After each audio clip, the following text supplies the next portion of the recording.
The simple truth about Felix's grave. This is the seventh in a series of videos about the Missouri River bluff there. So in the northwest part of St. Joseph, there's this awesome sliver of land that's bordered by County Line to the north, Missouri River to the west, Huntoon Road to the east, and Highland Street to the south. And you can see a number of the features of this bluff on other videos on this channel. I don't have a video of the natural mineral water spring, but you can see on some of my other videos the abandoned Sunbridge Park, City Municipal Park, and also Sunbridge Conservation Area as well. Sunbridge Cemetery, however, isn't in Sunbridge Conservation Area. It's over on the old Amazonia Road, very near here. In fact, it would be, down in here, actually, is the end of Sunbridge Cemetery, which was the city's cemetery for the indigent. But it's unmarked, there's very few headstones remaining. And I recall seeing what records there were. They didn't keep good records, but what they had of the burials in that cemetery were at the reference room in the downtown St. Joseph Public Library.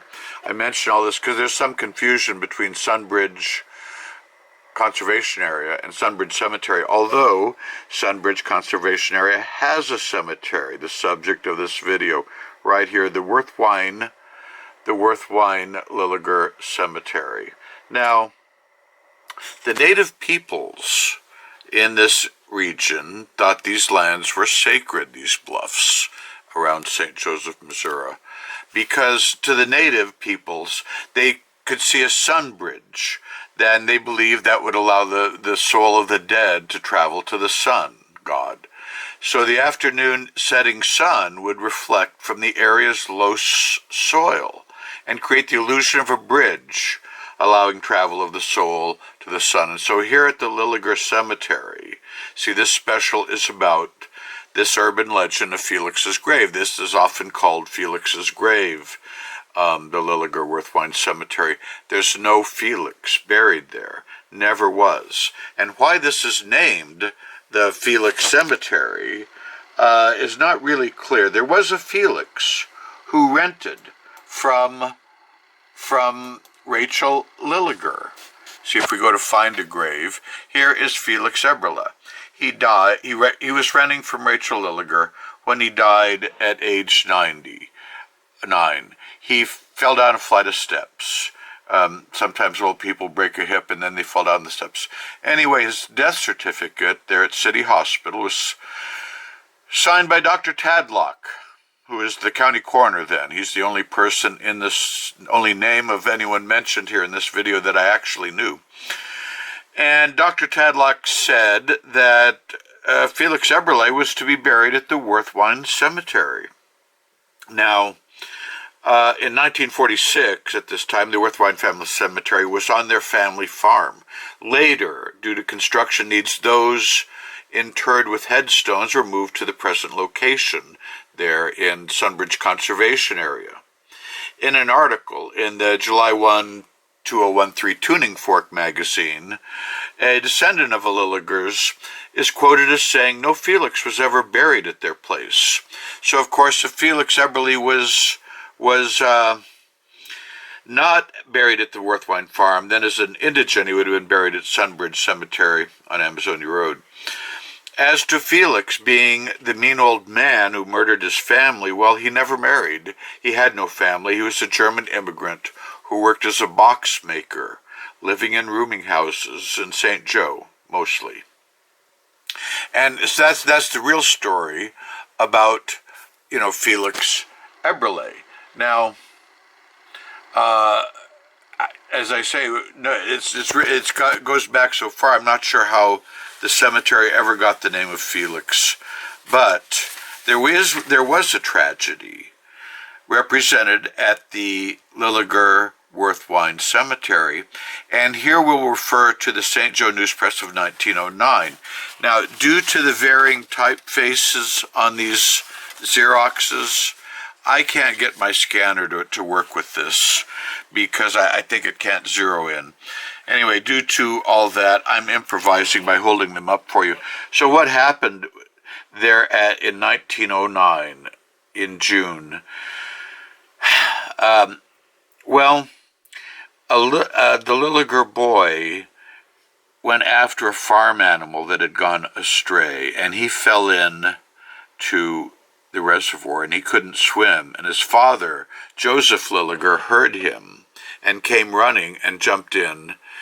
And when the replacement night watchman came, he found the father and son and the night watchman who could swim all drowned there in the reservoir. It's thought that the drowning people who couldn't swim ended up, accidentally drowning their would-be rescuer. And that's that. So there's two tombstones there at the same date, and that is the story of this tragedy from the St. Joseph News Press. And while I'm here at the St. Joseph News Press of 1909, I can't resist leaving before this historic note of beans and hardtack. The Spanish War and Civil War veterans had a reunion in South St. Joe at Lake Contrary, where they smoked Monsieur Meerschaum pipes loaded with twist and had a great time at the lake last night. And the campaign fare of hardtack and pork and beans and Monsieur Meerschaums. And so they sang and danced. And also, while in St. Joe, on the second day of their encampment, had a battle reenactment and a parade, and were joined by a genuinely Filipino man in native dress with an ox cart. And all this from the St. Joseph News Press of June 22, 1909. Now, then one final note here before leaving this topic about this Bluff area. I don't know why they put ads on my videos because I'm not monetized. So, see the Devil Worship Caves, here you can see it as it was on my uploaded video. The city closed it up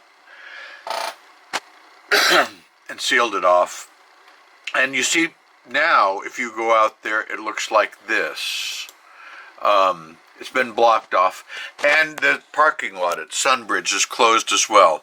And it's all due to litter bugs, the worst kind of bugs, litter bugs. People have been dumping their trash out here. They go out to we'll go out to the old cave, we'll go out to the conservation area and throw our trash bags out into the parking lot. And so shame on you, litter bugs. Somebody ought to do something. Well, anyway, this is my Halloween special about an urban legend in St. Joe. And look forward to your comments there in the comment section. Happy Halloween, everybody.